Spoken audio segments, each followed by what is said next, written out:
Почему острый бронхиолит возникает у детей в возрасте до 2 лет? Это обусловлено тем, что у детей малый радиус бронхиол, поэтому даже минимальный отек он дает обструкцию. Также плохой клиренс, который в совокупности с гиперсекрецией обуславливает то, что слизь закупоривает бронхи. Из-за того, что плохой клиренс, то есть страдает функция самоочистки, то как раз таки слизь эту тяжело убрать.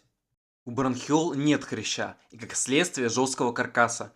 То есть бронхиолы, они вплетены в эластическую сеть альвеол, поэтому когда альвеолы расправлены, их эластические волокна, они тянут стенки бронхиол радиально наружу.